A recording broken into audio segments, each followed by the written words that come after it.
우리 이 시간 하나님의 말씀 보도록 하겠습니다. 하나님의 말씀은 구약성경 민수기 20장 10절부터 13절까지에 있는 말씀입니다.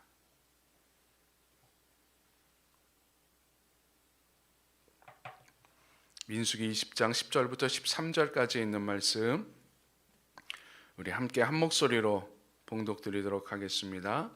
모세와 아론이 회중을 그 반석 앞에 모으고 모세가 그들에게 이르되 반역한 너희여 들으라. 우리가 너희를 위하여 이 반석에서 물을 내려야 하고, 모세가 그의 손을 들어 그의 지팡이로 반석을 2번 치니 물이 많이 솟아나오므로 회중과 그들의 짐승이 마시니라.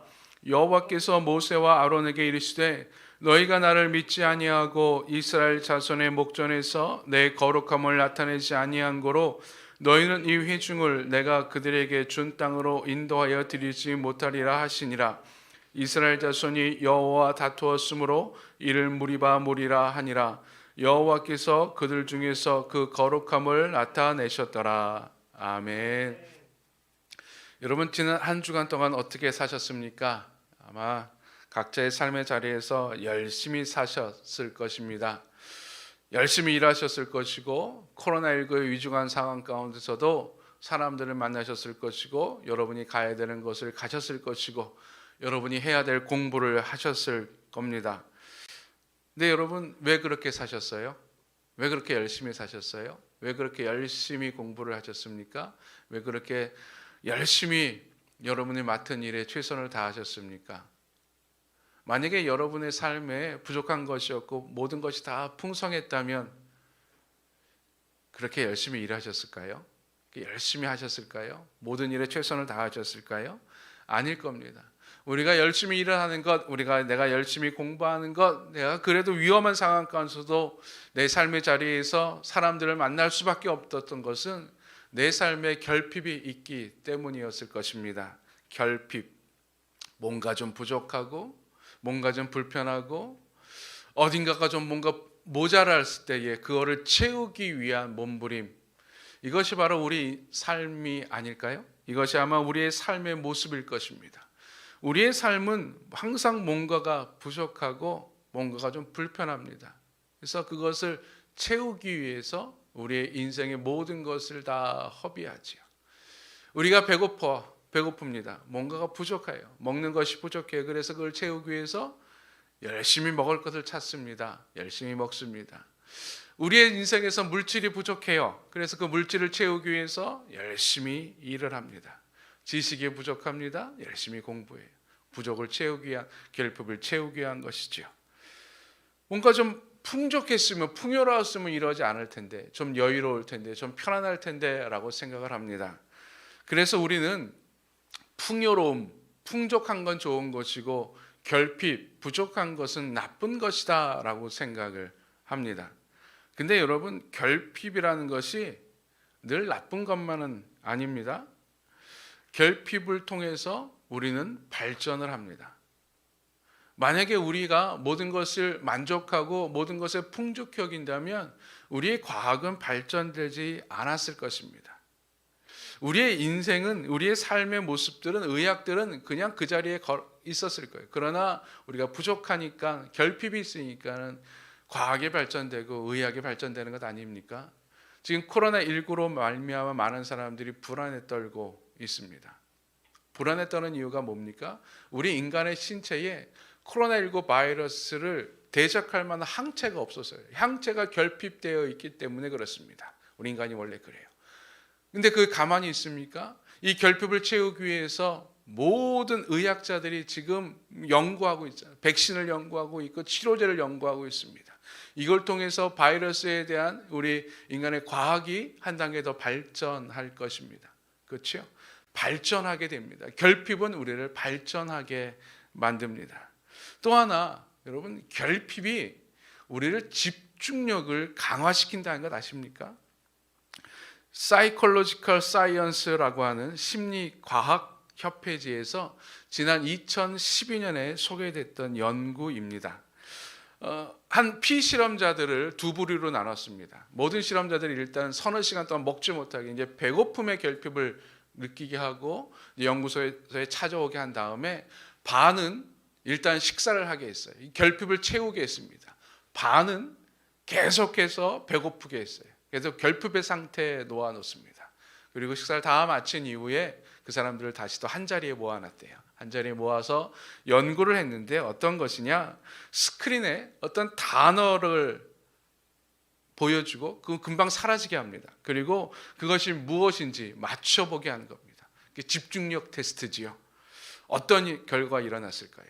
아마 배부른 사람들이 결핍이 채워졌기 때문에 훨씬 더 집중력이 좋았을 것이다 라고 한번 생각을 할 거예요.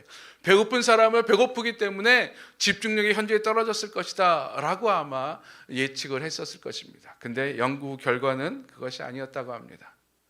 배고픈 사람이건 배부른 사람이건 비슷하게 정답을 맞췄대요. 즉, 이 결핍이 우리의 집중력을 저하시키진 않았다는 겁니다. 근데 더 놀라운 사실은 이 배고픈 사람들이 훨씬 더 빨리 맞췄던, 훨씬 집중력 있게 맞췄던 단어들이 있었는데 그것이 바로 배고픔을 해결해 줄 수 있는 단어들, 음식에 관련된 단어였다고 합니다. 예를 들어 케이크라는 단어가 화면에 잠시 나왔다가 사라지면 음식을 먹지 못했던 사람들이 훨씬 더 빨리 맞췄대요. 그래서 이 연구진의 결론은 결핍에 빠진 사람들은 무의식적으로 자신의 부족한 무언가에 사로잡히고 되고 그것에 집중하게 된다라고 결과를 발표했습니다. 즉, 이 결핍은 자기가 결핍한 것에 대해서 집중력을 높여준다라고 이야기합니다. 결핍이 그러니까 결코 우리 인생에 있어서 완전히 나쁜 것은 아니다라고 하는 거예요. 우리를 더 집중력 있게 하고 우리의 삶을 좀 더 발전하게 만든다라고 하는 것이죠. 그러면 이 결핍의 문제에 있어서 이것을 어떻게 해결하는가가 우리에게 중요한 이슈로 다가옵니다. 어찌 보면 인생이란 우리의 삶의 결핍을 해결하는 과정이고 실패와 성공의 기준이 됩니다. 결핍을 어떻게 해결하는가에 따라서 우리의 인생이 역사가 바뀌기도 하지요. 총균쇠라고 하는 책에 나와 있는 이야기입니다.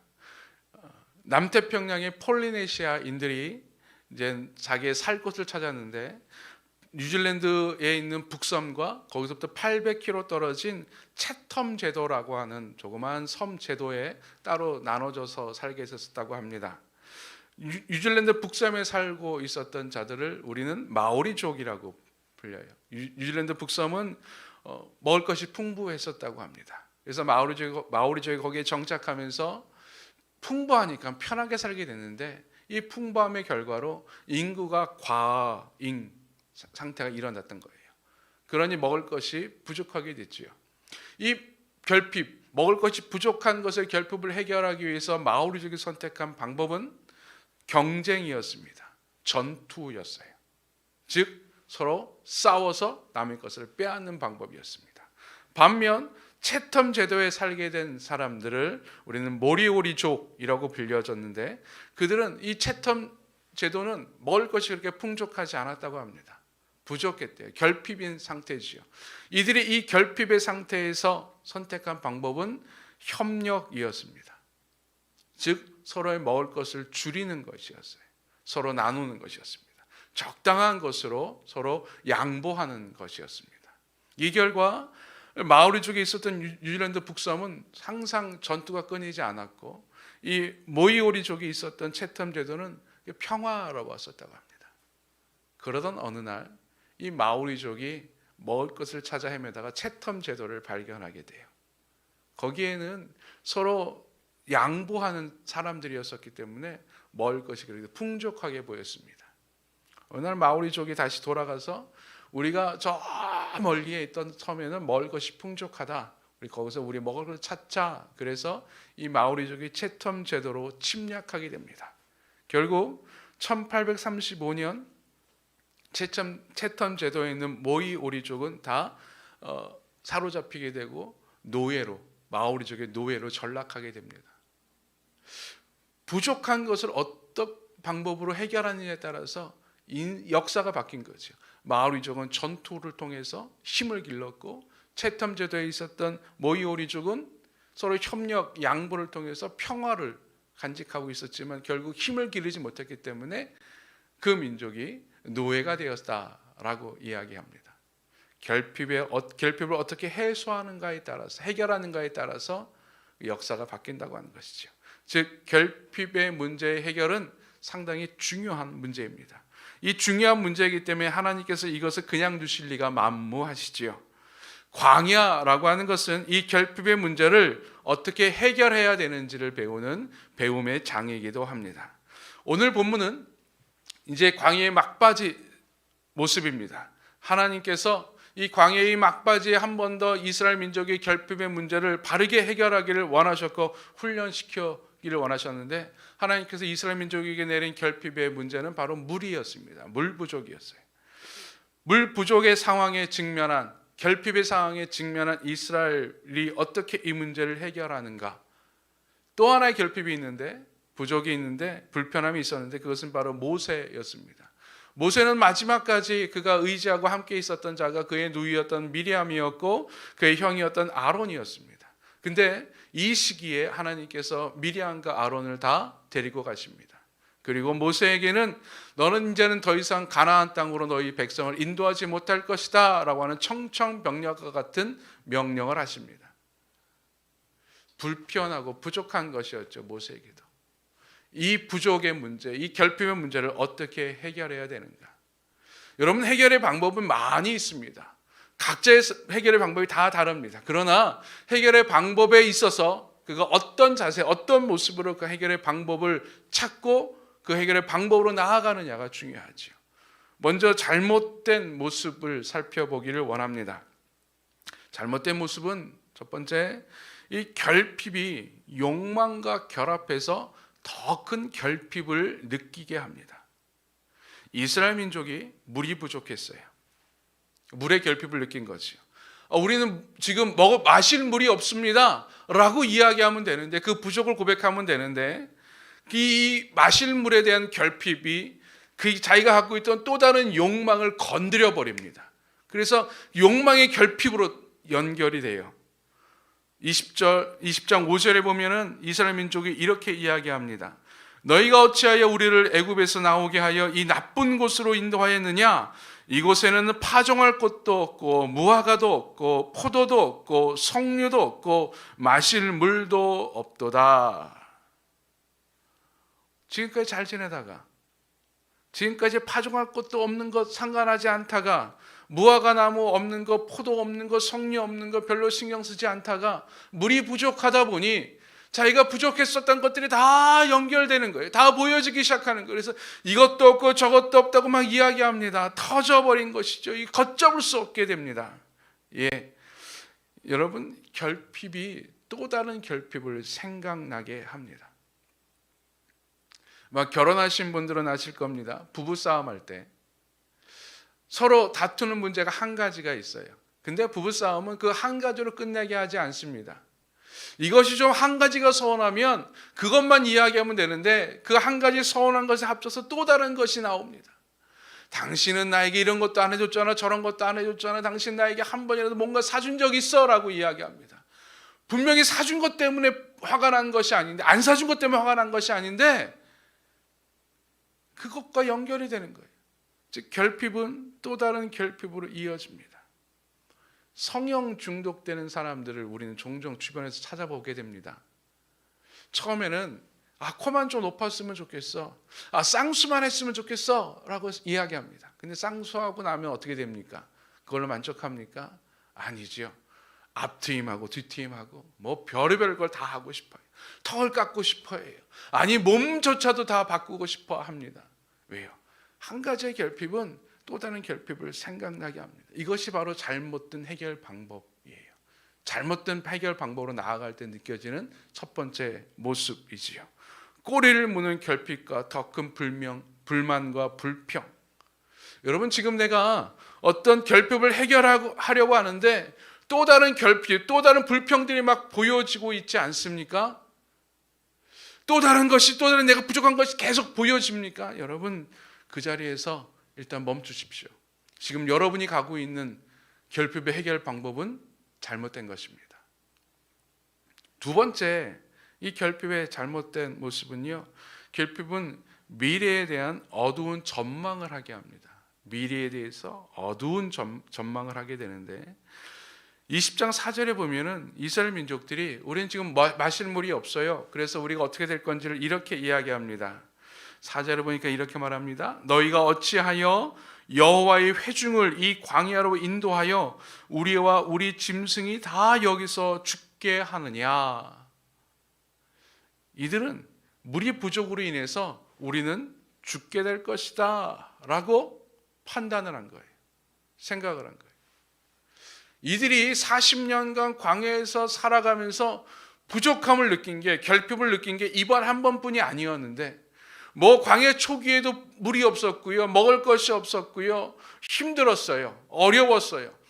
근데 그들은 한 번도 죽지 않았습니다. 멸망하지 않았습니다. 지금까지 하나님께서 그들을 보호해 주셨어요. 그러나 이 결핍의 문제가 그들의 장래를, 미래를 부정적으로 생각하게 하는 거예요. 아, 우린 물이 부족하니 우리 죽을 것이다. 비관적으로 생각하게 하는 것이지요. 아까 제가 처음에 결핍은 집중력을 좋게 한다, 집중력을 흐리게 하지 않는다라고 이야기했는데, 이 결핍의 집중력에 부작용이 있다고 합니다. 어떤 부작용이냐? 이 연구팀에서 한 가지 조사 결과를 발표했는데요. 미국의 일입니다. 1984년부터 2000년 동안 미국의 소방관의 사망사고의 원인의 20에서 25%는 차량 충돌 사고였다고 합니다. 근데 이 차량 충돌 사고로 사망했었던 사람들의 79%는 안전벨트를 착용하지 않았었기 때문이라고 해요. 신기하지 않습니까? 소방관이 안전벨트를 착용하지 않는다? 왜 착용하지 않았을까? 거기에 대해서 이 연구진이 내린 결론은 이렇습니다. 소방관이 주어진 상황이 많지 않은 상황에서 불을 끄고 생명을 구하러 가야 된다고 하는 생각에 집중하다 보니까 안전벨트를 해야 된다는 생각을 잊어버렸다고 하는 거예요. 이게 집중력의 부작용이라고 합니다. 내가 한 가지에 집중하게 되면 다른 거를 생각하고 판단할 겨를이 없다고 하는 것이죠. 여러분 종종 그렇지요. 내가 한 가지에 집중하다 보면 다른 것을 바라보지 못하지요. 막 배고파요. 그래서 먹을 거에 집중해요. 그러면은 다른 것을 보지 못합니다. 다른 사람이 내 곁에 있는지 없는지를 판단하지 못해요. 그저 내가 먹을 것에만 집중하게 돼요. 이게 집중력의 부작용이라고 하는데, 이 결핍에 대한 집중력이 나를 어디로 이끌어 가느냐예요. 결핍하다 보니 결국 나는 죽을 것이야 라고 이야기한다고 하는 거예요. 나는 결코 망할 것이야 라고 생각한다고 하는 거예요. 나에게 있는 결핍이 나를 망하게 하고 나를 죽게 하고 나를 무너지게 할 것이다 라고 하는 부정적인 생각에 빠져들게 한다라고 하는 것입니다. 젊은이들 사이에 종종 연애를 하다가 실연을 하고 헤어지는 경우들이 있어요. 근데 여러분, 실연을 하게 되면 어떤 느낌이 가장 먼저 듭니까? 나는 더 이상 사랑하지 못할 거야. 나는 죽게 될 거야. 나는 죽을 것 같아. 왜요? 실현했기 때문에. 결핍. 사랑의 결핍을 느끼는 순간, 이 사랑의 결핍이 느끼는 순간 나는 죽게 될 것이다 라고 생각해요. 난 더 이상 사랑을 받지 못할 것이다 라고 생각해요. 근데 여러분 그렇습니까? 산 증인이 있습니다. 아니에요. 절대 아닙니다. 한 번 헤어져도, 두 번 헤어져도, 실현을 당해도, 사랑이 결핍돼도 절대 사람은 죽지 않습니다. 그 사랑은 다른 것으로 또 채워지게 마련이에요. 그러나 결핍은 우리를 자꾸 부정적으로 이끌어가게 됩니다. 여러분, 지금 결핍의 상황 때문에 결핍의 문제를 해결하려고 하는데 자꾸만 이 결핍으로 내가 당장 죽을 것 같고 내가 지금 망할 것 같다고 하는 생각이 듭니까? 여러분, 지금 해결하고 있는, 여러분이 가고 있는 그 방법의 길은 잘못된 겁니다. 지금 멈추십시오. 세 번째, 이 결핍의 원인을 찾아서 탓하기도 합니다. 이게 잘못된 모습인데요. 이 모세와 다투는 이스라엘 백성들을 우리는 보게 됩니다. 물이 부족한데 이들은 모세와 다퉈요. 20장 3절에 보면 이렇게 말합니다. 백성이 모세와 다투어 말하되라고 말합니다. 여기서 말하는 다투다라고 하는 것은 단순히 말싸움을 말하는 것이 아닙니다. 시시비비를 가리는 거예요. 즉 법정 공방이라고 하는 거죠. 아니, 여러분 생각해 보십시오. 물이 부족해요, 지금 광야에서. 근데 이것을 모세하고 아론하고 다가가서 그들과서 다투는 거예요. 누구 잘못이냐? 물이 부족한 게 누구 잘못이냐라고 따지기 시작하는 것이지요. 그 왜 따집니까? 물이 부족하면 어떻게 해야 됩니까, 여러분? 찾아야죠. 물이 부족한 걸 찾아야 되는데 찾을 생각을 하지 아니하고 우리를 이곳으로 이끌어온 당신 잘못이다라고 모세와 아론을 좀 탓하고 있는 것입니다. 여러분, 모세와 아론을 탓한다고 해서 물이 부족한 것이 해결됩니까? 아니지요. 근데 이들은 왜 그렇게 모세와 아론을 탓할까요? 누군가 이 문제를 책임질 희생양이 필요했던 것입니다. 이것은 이성적 대응이 아니라 감정적 대응이지요. 즉, 내가 결핍의 문제를 해결하는 데 있어서 내 삶의 실적인 문제를 해결이 아니라 감정적으로 내가 보상을 받기를 원합니다. 감정적으로 내가 좀 이것을 해결하기를 원하는 마음이 생깁니다. 그래서 탓을 하게 되는 거예요. 중세의 마녀 사냥이 그랬습니다. 중세 때 마녀 사냥으로 수많은 여인들이 죽게 됐었는데 수많은 사람들이 화형을 당하고 온갖 고문을 당하면서 죽게 됐는데 그 이유, 그것이 마녀 사냥이 막 발달하게 된 이유 중에 하나가 중세 시대의 흑사병이었다고 합니다. 쥐로 말미암은 병, 세균. 그래서 많은 사람들이 죽게 됐는데 이 죽게 된 원인을 찾는 거예요. 누구 때문인가? 무엇 때문인가? 물론 쥐 때문이지요. 위생불량 때문입니다. 그걸 해결해야 됐음에도 불구하고 이들이 찾았던 것은 마녀 때문이라고 하는 거예요. 이 마을에 누구 때문에 우리가 죽게 됐으니 저 사람을 죽이면 된다라고 생각했었던 것이죠. 그래서 마녀 사냥이 득세했었다고 합니다. 그렇죠? 그러면서 스스로 생각합니다. 내가 누구 탓을 돌리면 저 사람 탓이기 때문에 내 탓은 아니라는 것이에요. 내가 면죄부를 받았다라고 생각합니다. 나는 자의합니다. 그러면서 나는 이 결핍을 느껴서는 안 되는 존재라고 스스로를 위로하는 거예요. 여러분, 오늘 본문에 보면 20장 4절에 보면은 이렇게 이스라엘 백성들이 모세 아론에게 이야기합니다. 너희가 어찌하여 여호와의 회중을 이 광야에서 인도하여 여호와의 회중을이라고 이야기해요. 스스로 말합니다. 이스라엘 백성들이 스스로 말하는 거예요. 나는 여호와의 회중이야. 나 여호와의 백성이야. 너희들이 어떻게 감히 우리를 여기서 죽게 만드느냐라고 이야기합니다. 탓하면서 스스로를 위안 삼는 거예요. 나는 여호와의 회중이기 때문에 나는 절대 죽어서는 안 되는데 너희 때문에 죽게 생겼다라고 이야기하는 것이죠. 예, 여러분, 결핍의 문제가 우리는 종종 누구 탓이라고 이야기하게 합니다. 여러분, 요즘 코로나19 많은 사람들이 힘들어합니다. 고통스러워합니다. 근데 우리는 종종 어떤 생각을 갖게 됩니까? 누구 때문에 라고 지금 생각하고 있지 않습니까? 누구 탓이라고 말하고 있지 않습니까? 내가 좀 조심했으면 되는데, 내가 좀 방역 지침을 좀 잘 지키면 되는데 라고 생각하지 않고 지금 누구 탓하고 있지 않습니까? 그러면서 이 문제가 해결되기를 바라고 있어요.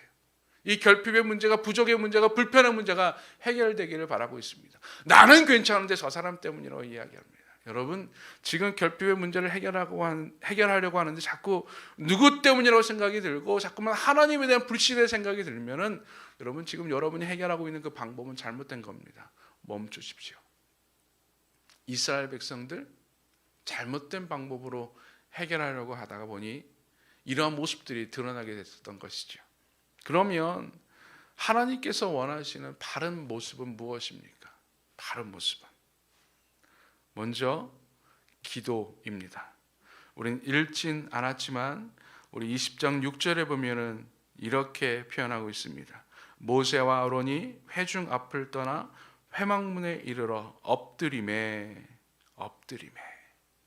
그래서 엎드리다라고 하는 것은 기도입니다.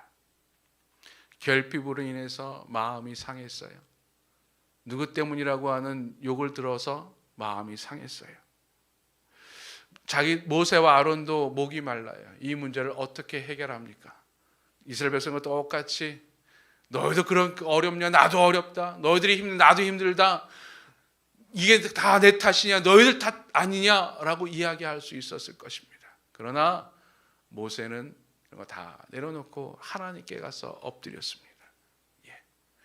여러분, 내 결핍의 문제를 해결하는데 먼저 내가 하나님께 무릎을 꿇고 있다면 내가 해결하려고 하는 그 방법은 정당한 거예요. 그럼 어떻게 기도합니까?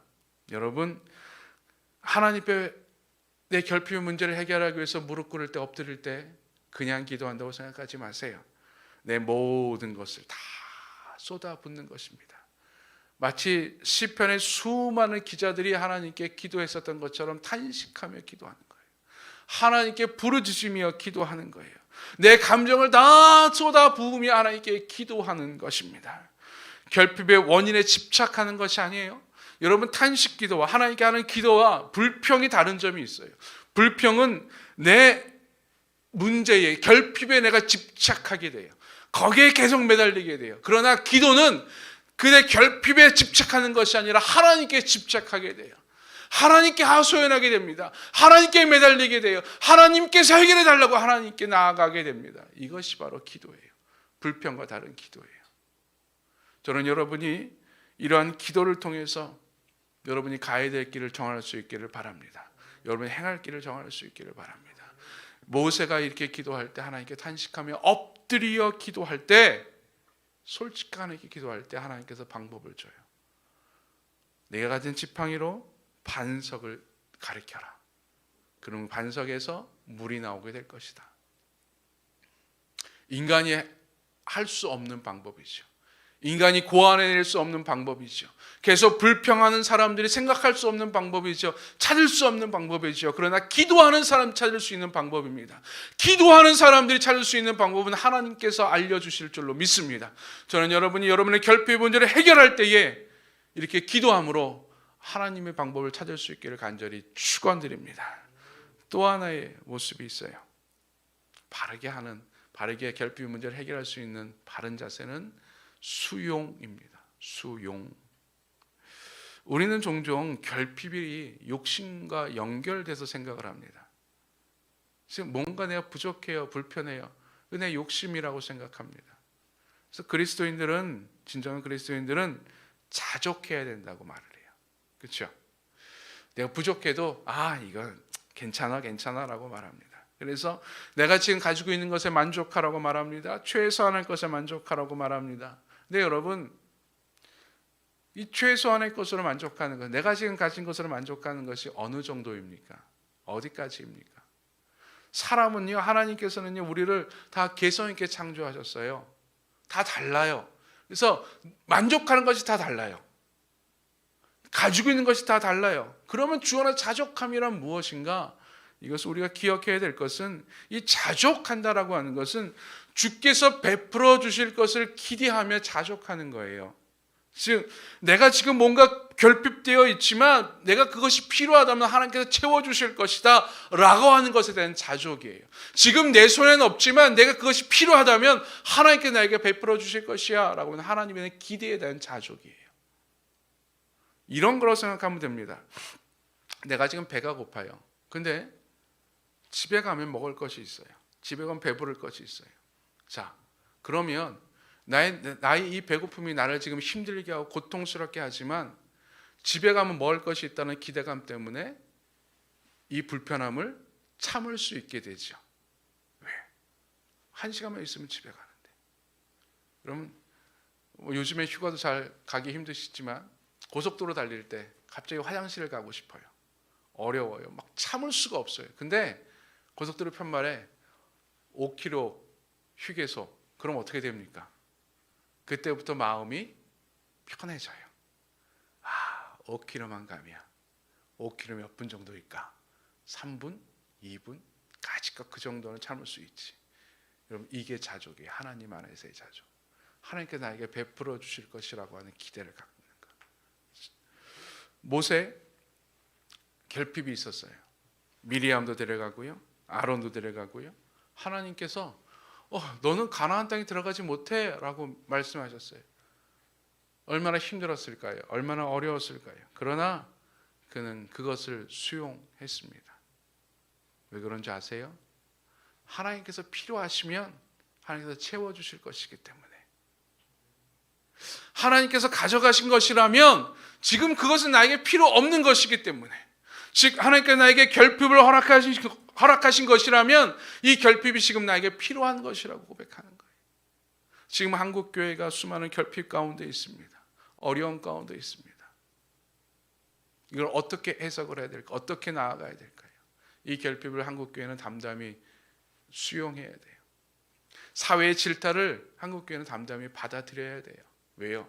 지금 하나님께서 지금 우리 교회를 향해서 내리시는 말씀이에요. 음성이에요. 거기에 있어서 우리는 받아들이고 하나님께서 어떻게 해결해 주실지를 기대하며 하나님께 무릎 꿇어야 될 줄로 믿습니다. 더 겸비함으로. 모세와 아론이 하나님께 엎드렸던 것처럼 우리가 하나님께 엎드릴 때에 하나님께서는 우리에게 하나님의 영광을 나타내 주시는 방법을 허락해 주실 줄로 믿습니다. 오늘 13절에 보십시오. 13절 마지막에 보면 이렇게 말하고 있습니다. 여호와께서 그들 중에서 그 거룩함을 나타내셨더라. 결핍 중에 하나님의 거룩이 나타납니다. 이스라엘 민족 때문에? 아니요. 그 결핍의 문제를 바르게 해결하려고 했었던 모세 때문에, 우리가 그 문제를 바르게 해결하기 위해서 하나님께 무릎 꿇어야 될 것이고 결핍을 하나님의 인도함으로 고백해야 될 줄로 믿습니다. 여러분, 결핍은 결코 나를 해하는 것이 아닙니다. 나를 망가뜨리는 것이 아닙니다. 이 결핍이 나를 좌우하지 말게 하십시오. 결핍에 이끌리는 인생이 아니라 결핍을 하나님 안에서 주도하는 인생이 될 수 있기를 주의 이름으로 간절히 축원드립니다. 우리 시간에 하나님께 찬양하며 나아갑니다. 하나님의 사랑을 사모하는 자, 하나님의 평안을 바라보는 자, 너희 모든 것 창조하신 우리 주님이 너를 얼마나 사랑하시는지, 하나님께 찬양과 경배하는 자, 하나님의 선하심을 닮아가는 자, 너의 모든 것 창조하신 우리 주님이 너를 하나님 자녀 삼으셨네. 찬양의 마지막에 보면 이런 말이 있습니다. 너의 작은 신음에도 응답하시니 너는 어느 곳에 있든지 주를 향하고 주만 바라볼지라. 우리의 삶에 있는 수많은 결핍들, 내가 결핍을 바라볼 때에 다른 결핍이 보이고 그 결핍이 나를 무너뜨리는 것 같고 그 결핍을 해결하려고 자꾸만 남을 바라보는 잘못된 모습, 우리 하나님은 원하십니다. 주만 바라보라고. 너의 작은 신음에도 응답하시는 주만 바라보라고, 주님께 기도하라고, 주님께 그 결핍의 문제를 온전히 맡기라고 주님께서 방법을 보여주실 것이라고. 하나님, 내가 이스라엘 민족들처럼 결핍에 매달리지 않게 하여 주옵소서. 결핍에 이끌려 다니지 않게 해주시고 모세처럼 그 결핍을 하나님께 가져와 그 결핍으로 하나님을 만날 수 있게 해주시고 그 결핍으로 하나님의 거룩함을 드러내게 하여 주시옵소서. 그런 마음으로 우리 함께 찬양하며 나아가도록 하겠습니다.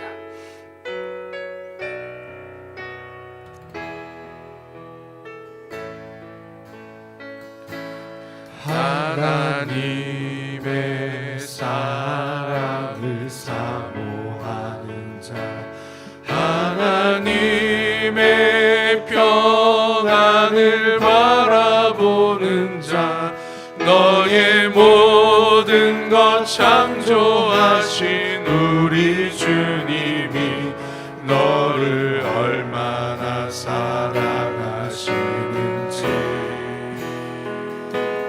하나님께 찬양과 경배하는 자, 하나님의 선하심을 닮아가는 자, 너의 모든 것 창조하신 우리 주님이 너를 자녀 삼으셨네.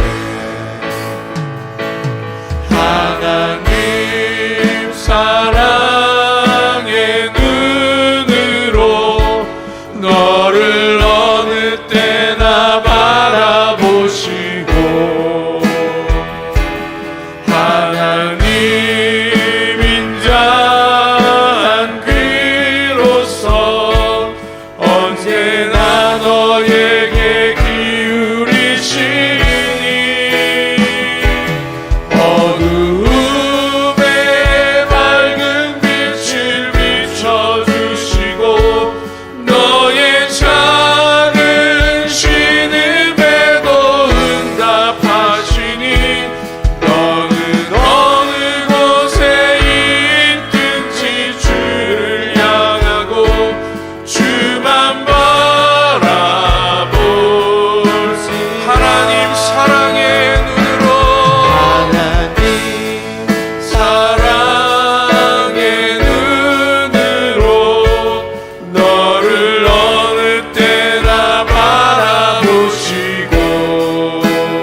나아가도록 하겠습니다. 여러분 삶의 결핍 얼마나 많이 있습니까?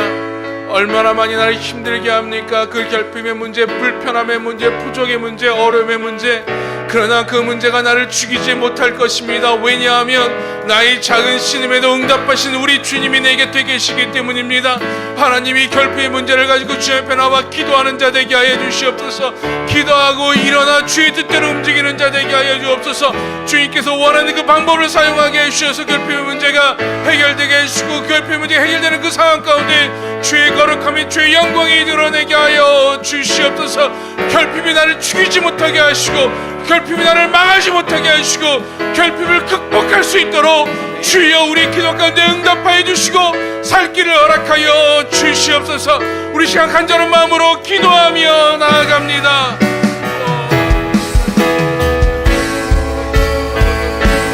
하나님 사랑의 눈으로 너를 어느 때나 바라보시고, 하나님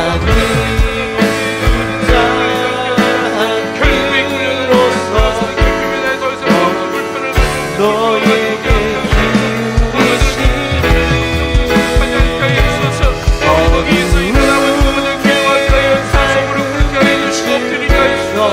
아버지 엎드리시고 기도하오니 아버지 주님 우리의 삶의 아버지 어려운 문제들을 주님께서 주시옵소서. 아버지께서 원하는 것이라면 주님께서 채워주시고, 원하는 것이라면 해결하시고, 원하는 것이라면 아버지 그것에 아버지 내가 아버지 남자 일어나 나아가게 해주시고, 주님께서 나에게 원하는 것이라면 주님께서 나의 기도를 들어주기를 원하신다면 그것을 수용하게 하소서. 감대히 아버지 결정을 받아들이게 하여 주시옵소서. 아버지 아버지를 원하오니 우리 주님의 뜻대로 나아가게 해주시고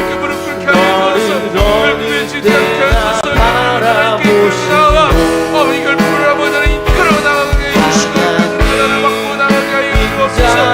주님하여 주시옵소서. 아버지 나의 아버지를 도와주시고 어두움에 밝은 빛을 비춰주시고, 너의 작은 신음에도 응답하시니, 너는 어느 곳에 있든지 주를 향하고 주만 바라볼지라, 주를 바라볼지라.